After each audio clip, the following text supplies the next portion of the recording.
성경 말씀 요한계시록 4장 10절에서 11절의 말씀입니다. 주여 감사합니다. 요한계시록 4장 10절에서 11절 말씀 같이 읽습니다. 시작.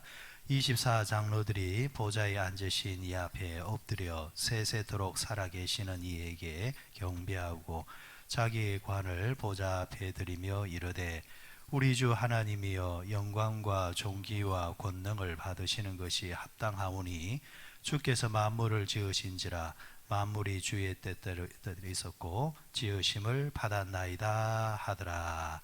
아멘. 요한계시록 4장 말씀, 요한계시록 4장 말씀은 하나님의 나라 천국이 어떤 모습인가에 대해서 설명하고 있다 말씀을 드렸습니다. 자, 오늘 세 번째 시간으로 요한계시록에 나타난 하나님의 나라는 어떤 곳인가? 여러분, 그 사람의 평균 수명이 짧은 것 같아요? 긴 것 같아요? 여러분 생각에는 짧은 것 같습니까? 긴 것 같습니까? 젊은 사람들이 생각할 때는 참 인생이 긴 것 같아요. 그죠? 그런데 연세가 드신 분들한테 한번 물어보십시오. 짧느냐, 기냐? 90이 넘으신 분한테 어때요? 인생이 참 길었죠? 하면은 예, 길었습니까? 하는가? 절대 인생이 길었다 말하지 않습니다. 인생이 정말 눈 깜짝할 사이에 지나갔다 이렇게 이제 말을 합니다. 그런 의미에서 인생은 결코 긴 게 아닙니다. 인생은 찰나적인 시간으로 지나가는 시간처럼 참 짧은 것 같습니다. 순식간에 지나가는 게 인생인 것 같습니다. 그래서 재미난 상상을 한번 해봤습니다. 인생이 꽁치하고 같은 것 같다. 여러분, 꽁치를 사면은 머리를 먹습니까? 안 먹습니까? 잘라내 버리죠. 꽁치 꼬리가 쓸모 있습니까? 없습니까? 설마 별로 없습니다. 꽁치는 몸통입니다. 몸통. 자, 사람의 나이를 한 30세 기준으로 봤을 때는 30세 이전까지는 꽁치 머리인 것 같아요. 제대로 하는 게 없어요. 다 그 시간은 준비하는 시간입니다. 준비하는 시간, 공부해야 되는 시간이고 또 군에 갔다 와야 되는 시간이고 또 학업을 마쳐야 되는 시간이고 또 취직을 또 준비해야 되는 시간이고 그 30세 이전에 그 정도만 해줘도 감사할 정도죠. 요즘은 그죠? 그러니까 그 30세 이전까지 시간은 꽁치머리처럼 자기를 위해서 그렇지 남한테 그렇게 도움이 되는 시간이 아닙니다. 그리고 꼬리 같은 시간, 사람 나이 한 65세, 70세 넘어가면은 좀 죄송한 말씀이지만은 그렇게 환영하는 시간이 아닌 것 같아요. 환영하는 시간이 아닌 것 같아요. 마음은 원이로되 몸이 그렇게 안 따라 움직여주는 이제 시간이 이제 되어지는 것 같습니다. 이제 50세 이래 넘어가면은 뜀박질을 하면 안 되잖아요. 뛰가다가 어떻게 됩니까? 자꾸 넘어지죠. 자꾸 넘어지는 이유가 뭡니까? 다리에 힘이 자꾸 없어진다라는 거. 이제 그것을 이제 젊을 때는 몰랐는데 이제 그 정도 나이가 되어지면 이제 절감하기 이제 시작하게 됩니다. 자, 그렇게 되어지면은 30세부터 한 65세, 70세까지 35년에서 40년 정도가 이제 뭔가 할 수 있는 시기입니다. 시기란 말이에요. 자, 그런데 이 시기가 하나님과 나의 관계 속에서 한번 이 시기를 조명해 보면 꽁치 같은 이제 머리 같은 시간대는 참 그 교회를 잘 다녀요. 보면은 학창 시절 때 뭐 하나님이 어떻고 막 이러면서 막 하는 것 같아요. 그런데 그 시기가 딱 지나면은 하나님이 없어지는 것 같아요. 그러다가 이제 나이가 들면은 이제 하나님 부르실 때 가까웠다 싶으면은 또 그 머리는 있어가지고 천부의 의지 없어 손 들고 옵니다 하면서 또 온단 말이에요. 그러니까 가장 좋은 시간은 누구 위해서? 나 위해서 쓰다가 하나님과는 관계없는 그 황금기는 하나님과 관계없더라는 이야기입니다. 며칠 전에 제가 참 감동을 받은 한 자매가 있습니다. 목사가 되겠다고 이제 신학교를 이제 간 학생이에요. 그래서 이제 신학교 간 상태에서 앞으로 제가 목사가 되겠습니다 하면서 그 노예 와서 이제 시험을 치는 이제 학생들이 있단 말이에요. 앞으로 이제 이제 신학 대학원도 가야 되고 막 이런 이 사람들이 먼저 한번 노예에서 시험을 칩니다. 근데 그 이력서를 보고 이 자기소개서를 쭉 제가 한번 보는데 한 자매가 눈에 들어와요. 이 자매가 이제 이제 한 2살, 3살 될란가 이 정도 되는 나이인데 학교가 보니까 이제 가이스트를 나왔어요.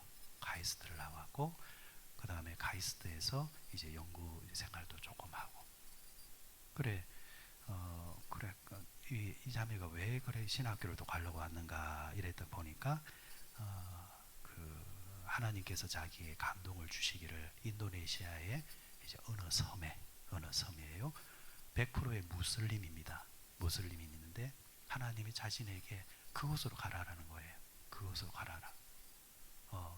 그래 이제 한 몇 년 동안 그것을 가슴에 품고 있는데 하나님이 정말 이제 더 이상 늦추지 말고 하나님께 드려라라는 감동을 받아서 이제 왔다라는 거예요. 그러니까 다른 목사님들이 이제 입에 대기 시작합니다. 왜 그런 데를 가려고 하느냐? 공부 더 해서 또 그쪽이 아니라 다른 쪽으로 하나님이 쓰일 수 있는데 그래 가야 되지 않느냐라는 거예요. 그런데 저는 이제 다른 목사님한테 신뢰가 되는 말이지만은 대뜸 이제 그 자매한테 이제 그런 말을 했습니다. 하나님과 약속을 지키십시오. 하나님과 약속을 지키십시오. 지금 사람이 주는 감동에 반응하지 마시고요. 하나님이 주신 당신의 감동에 당신이 반응하면서 사시고 꼭 그 섬으로 가시라고. 갔다가 돌아오는 한이 있다 하더라도 하나님이 감동을 주실 때는 반드시 이유가 있다. 반드시 이유가 있다.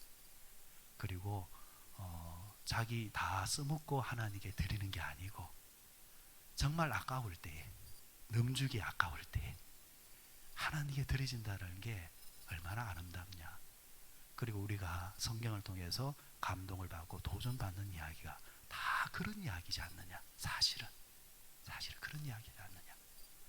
여러분 신약에 보면은 하나님 예수님께 부름을 받았던 베드로 사도의 이야기가 짤막하게 나오는 대목이 하나 있어요. 가정사가. 베드로 장모가 화병이 나서 들어 눕습니다. 화병이 나서 들어 누워요. 베드로 장모가 왜 화병이 났을까? 쉽게 생각할 수 있습니다. 시집을 보내놨더만 사위라는 사람이 어느 날 예수 만났다고 예수 따라다닌단 말이에요. 베드로가 예수를 만나자 그의 형제 안드레와 함께 어떻게 해요? 동네에 있는 부름받은 사람들과 배를 버리고 주를 쫓았더라. 이런 대목이 나온단 말이에요. 여러분 그게 우리가 보기에는 참 감동감하지만은 그 당시 베드로의 주변과 가족들 입장에서는 속 터질 일이란 말이에요. 속 터질 일이란 말이에요. 그런데 여러분 그 속 터질 일이 훗날 어떻게 돼요? 베드로 사도의 그 한 사람의 헌신을 통해서 수많은 사람들이 감동받고 감화받고 은혜 받는 길이 열리더라는 겁니다. 포인트는 뭡니까? 그 속 터지는 일이 자기를 위한 것이 아니라 누구를 위해서? 하나님 그분을 위해서 들어질 때에 사람이 보기에는 그게 속 터질 일이지만은 하나님이 보시기에는 역사하고 길을 열어가는 길이 된다라는 이야기입니다. 하나님께서 오늘 이 시대에도 곳곳에서 그렇게 부르시고 사용하시는 사람이 있다라는 것이 제게 얼마나 위로가 되는지 모르겠습니다. 자, 그런 사람들이 요소요소에 있으니까 하나님의 부흥은 지금도 진행되고 있다라는 것. 자, 그 하나님께서 계신 하늘나라에 대해서 오늘 또 성경은 이야기해주고 있습니다. 자, 성경에서 하나님 나라는 어떤 모습이었는가? 저는 또 이런 상상을 또 해봤습니다.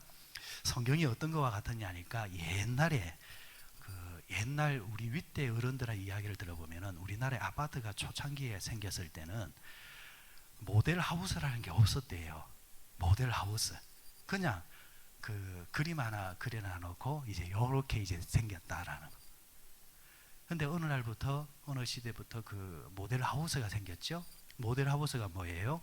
실제의 집은 아니지만은 실제의 집이 요렇습니다라는 것을 눈으로 보고 확인할 수 있는 그게 이제 모델하우스잖아요. 성경이 뭐냐라는 거예요. 하나님 성경이 뭐냐?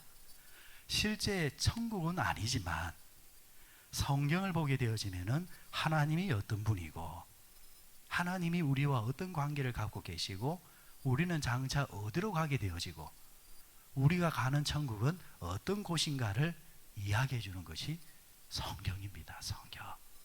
그래 성경을 자꾸 벗어나서 상상하는 것은 위험이 있다. 자, 그런데 문제는 이 요한계시록이라는 것이 모델하우스는 모델하우스인데 좀 난해한 모델하우스다. 그래서 해석을 잘해야 된다. 그래서 그 해석을 잘하게 하기 위해서 이 땅에 이제 목회자들을 이제 만들어 놓은 거겠죠. 자, 오늘 성경에 하나님의 나라가 어떻게 생겼느냐 이렇게 설명을 해주는데 10절에 한 말씀, 24장로들이 보좌에 앉으신 이 앞에 엎드렸다 이렇게 이야기를 하고 있습니다. 하나님의 나라는 천국은 어떤 곳이냐, 24장로들이 있는 곳이다. 이 해석을 잘해야 되는 거예요. 자, 앞서 천국은 어떤 곳이라 했습니까? 하나님이 계시고 예수님이 계시고 그분들이 앉아있는 보좌가 있고, 그 보좌는 이 땅을 향한 하나님의 통치가 되어 있고, 그 통치 주변에 누가 있고 천사들이 있어서 그 천사들이 하나님을 이제 보위하면서, 그리고 또 그 천사들은 하나님의 명을 받아서 이 땅에 있는 믿음의 성도들을 돕고 있다. 이게 천국의 모습이다. 그리고 또 하나가 뭡니까? 천국에는 24장로들이 있다 이렇게 이야기를 하고 있습니다. 24장로. 자, 4절 말씀으로 다시 한번 올라가 보시면은 4절 말씀, 또 보좌에 둘러 24보좌들이 있고 그 보좌들 위에 24장로들이 흰옷을 입고 머리에 금관을 쓰고 앉았더라. 그러니까 24장로가 하나님 나라에 있다라는 겁니다. 그러면은 사도 요한은 하나님의 이제 영감을 받아서, 그리고 그 당시 성도들만 알아들 수 있는 이런 글로 통해서 그 요한계시록을 썼습니다. 왜 그렇게 했느냐? 지난번에 한번 말씀을 드렸지만은 요한계시록이 쓰여질 당시 이 요한은 여러분 그 초대교회 7교회 가운데 첫 번째 교회가 뭐였습니까? 에서 할 때 에베소 교회. 에베소 교회의 목회자였는데, 이 에베소 교회 목회자 이 영향이 크단 말이에요. 왜? 사도 요한이란 말은 예수님의 12제자 가운데 한 제자였습니다. 아니, 직계란 말이에요. 직계. 그러니까 일반 다른 목회자에 비해서 그 당시 베드로나 아니면은 요한이나 이런 예수님의 직계 제자들은 그 영향력이 초대교회에서 파급력이 컸단 말이에요. 에베소 교회는 예수님의 12제자 가운데 사도 요한이 있다 이러면은 벌써 이름 자체만으로도 그 영향이 컸단 말이에요. 근데 이게 로마나 그 당시 기독교를 핍박했던 입장에서는 이게 너무너무 부담이란 말이에요. 죄가 없어져야 되는데. 그래서 사도 요한을 어디로 보내버려요? 밤모섬으로 유배를 보내버리고, 밤모섬에 유배가 있는 그가 그곳에서 환상을 통해서 하나님의 계시를 받은 말씀이 요한계시록이고, 문제는 말씀을 혼자 받으면 뭐하냐라는 거예요.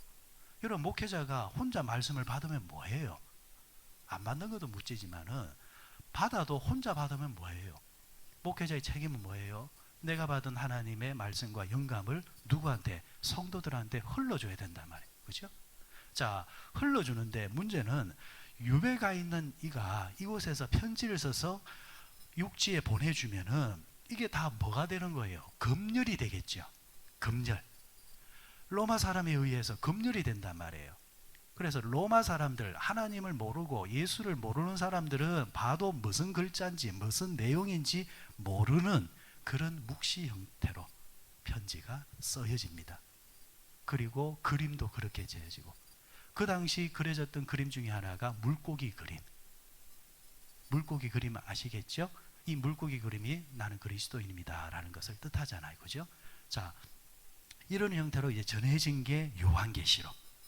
그러다 보니까 그 당시 문화와 그리스도인들의 그 문화의 배경을 어느 정도 가지고 있어야 이 성경이 해석이 되어진다라는 것. 그런데 그게 없으면은 해석을 희한하게 해버려요. 희한하게 해버려요. 자, 그런 면에서 24장로가 어떤 뜻을 가지고 있었느냐? 유대인들은, 그 당시 그리스도인들은 24 하면은 퍼뜩 뭘 떠올리느냐 하면은 구약에 여러분들 그 지파가 몇 지파가 있었습니까? 12지파. 그죠? 신약에는 12지파의 상징과 같은 예수님의 몇 제자가 있고 12제자가 있고, 그럼 도합 숫자는 뭐가 되고 24가 되고, 그러면은 구약의 12지파는 상징하는 것이 뭐가 되고, 구약의 하나님을 믿었던 사람들, 구약의 하나님을 섬겼던 사람들, 구약에서 구원받았던 그 사람들을 상징하는 것이고, 신약의 12사도는 뭐예요? 예수님을 통해서 그 훈련을 받았던 12제자가 땅끝까지 이르러 내 증인이 되라 해서 복음을 전파함으로 통해서 예수 그리스도로 말미암아, 복음으로 말미암아 구원을 받은 사람과 앞으로 구원받을 신약의 사람들을 가리킨다. 즉 24장로는 이 땅에서 예수 그리스도를 구주로 믿어서 고백해서 구원받은 사람과 앞으로 구원받을 모든 사람들을 통틀어서 말하는 것이 24 속에 들어가 있다라는 것. 장로가 아니라는 이야기예요. 장로가 상징적인 언어입니다. 장로가 이 땅에서 장로가 아니다 할지라도 주를 구주로 고백한 성도, 모든 성도, 구원받는 모든 성도가 24 속에 들어간다. 단 전제 조건은 뭐냐?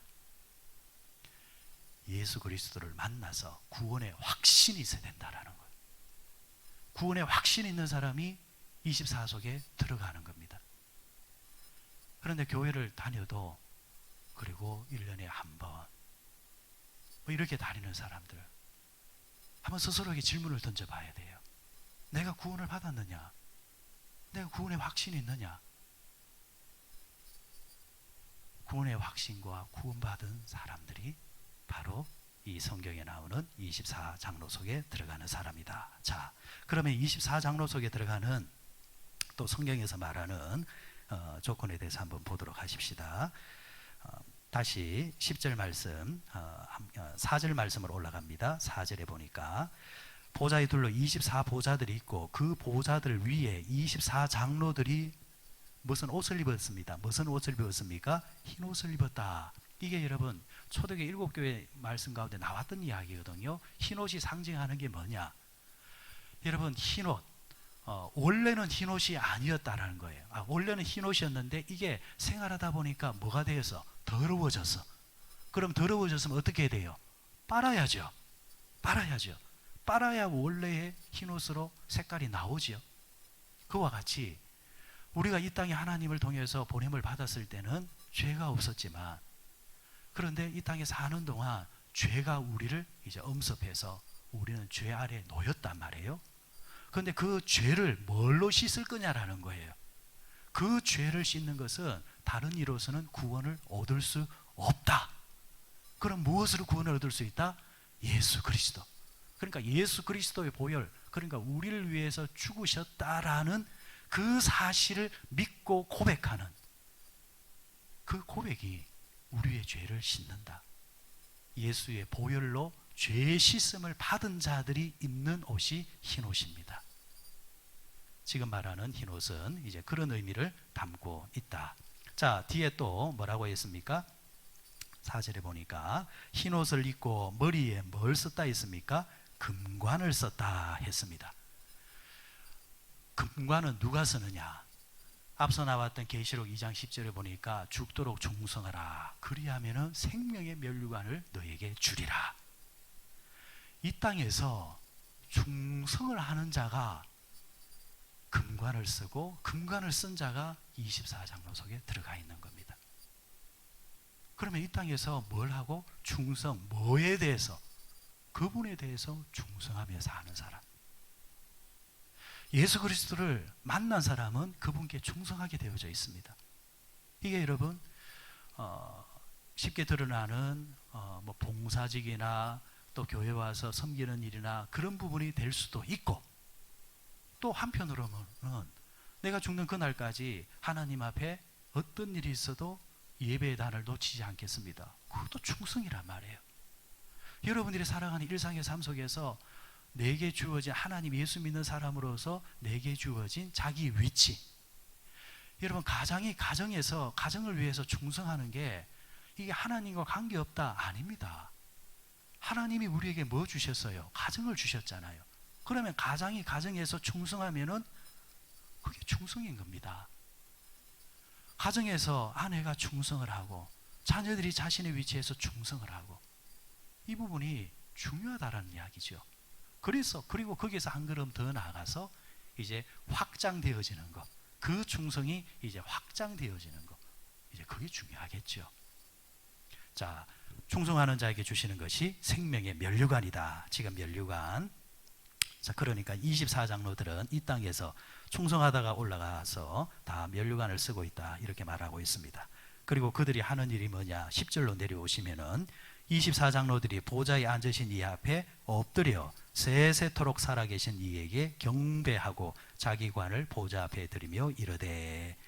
자, 그들이 이 땅에서 충성하고 또 이 땅에서 열심히 살아서 하나님께 갔을 때 하나님으로부터 면류관을 받았다 했습니다. 그런데 이들이 천국에 가서 또 하는 행위가 뭐냐니까 또 두 가지가 나오죠. 하나는 뭐였습니까? 그분께 경배했다. 그리고 경배하면서 그들이 쓰고 있는 관을 누구한테 내놓았다? 하나님께 내놓았다. 여러분, 중요한 대목입니다. 하나님 나라에 들어가는 사람들은 특별히 하나님 앞에서 면류관을 받는 사람의 특징이 뭐냐니까 겸손한 사람들입니다. 겸손한 사람. 교만한 사람들은 결코 하나님 앞에 갈 수도 없고, 교만은 넘어짐의 앞잡이라 이랬잖아요, 성경에서. 교만한 사람은 그 교만 때문에 넘어진다는 것입니다. 그런데 이 24장로들은 하나님 앞에 엎드렸습니다. 겸손했습니다. 바로 겸손한 자가 24장로들입니다. 여러분, 교회에 오시게 되어지면은 인생의 계급장을 다 떼야 됩니다. 여러분, 살아가는 중 때 제일 표현이 좀 그렇습니까? 참 저거 왜 저럴까라는 좀 그런 약간의 이제 거부감, 거북스러움, 약간의 역겨움이 느껴지는 분들이 어떤 분이냐니까 완장 차고 있는 분들. 완장 하나 차고 뭐가 된 것처럼 막 이런 분들이 있잖아요. 그거 아름다운 모습 아닙니다. 주변에서 수근수근 거리고 있어요. 완장은 왜 채워주는 거죠? 목에 힘주라고 채워주는 게 아니고 섬기라고 채워주는 거죠. 여러분, 옛날에 학교에 주번이라는 게 있었습니다. 주번 뭐 하는 거예요? 학생들이 오기 전에 먼저 와가지고 창문 열어놓고 바닥 닦고 그리고 주전자에 물 떠다 놓고. 알고 보면은 주번이 그렇게 좋은 건 아니에요. 그런데 그거 하라고 완장 채워주는 겁니다. 그러니까 여러분, 우리가 하나님을 섬기면서 교회 와서 봉사직을 받으면은 완장에만 눈이 먼 사람들이 있어요. 그런데 실제 삶은 섬김이 없고, 그런데 완장이 없어도 정말 열심히 섬기는 사람들이 있어요. 그분들이 나중에 하나님께 가면은 바로 이 이름 속에 들어갑니다. 여러분, 우리 흔히 그러잖아요. 누가 안 알아줘도 열심히, 그죠? 그런데 분명히 말씀드리지만은 누가 알아주고 있습니다. 세상 다 몰라도 그분이 다 보고 있어요. 그리고 다 보셨다가 하나님이 딱 때가 되어지면은 하나님께서 그 사람에게 면류관을 딱 엎어줍니다. 여러분, 24장로들은 겸손했습니다. 하나님 앞에 가는 그 순간까지 겸손하십시다. 자, 말씀을 이제 정리할게요. 천국은 어떤 곳이라 했습니까? 하나님이 계신 곳. 그리고 하나님이 계신 곳에는 뭐가 있고? 하나님의 보좌가 있고, 그 보좌를 둘러싼 하나님의 천사가 있고, 그리고 그 앞에 예수 그리스도를 구주로 고백하면서 이 땅에서 충성스럽게 살다가 올라간 24장로 성도들이 있는 곳이 천국이다. 장차 우리가 갈 곳입니다. 여러분, 남은 생애가 꼬리 같은 시간이 남아도 괜찮습니다. 하루를 살아도 어떻게 사느냐가 삶의 질이 다르잖아요. 남은 생에 하나님께서 언제 우리를 부르실지 모르겠지만은 여러분, 하나님께 아름답게 충성하시다가 이 보좌에 24보좌의 주인공으로 들어가시는 여러분들만 되시길 바랍니다.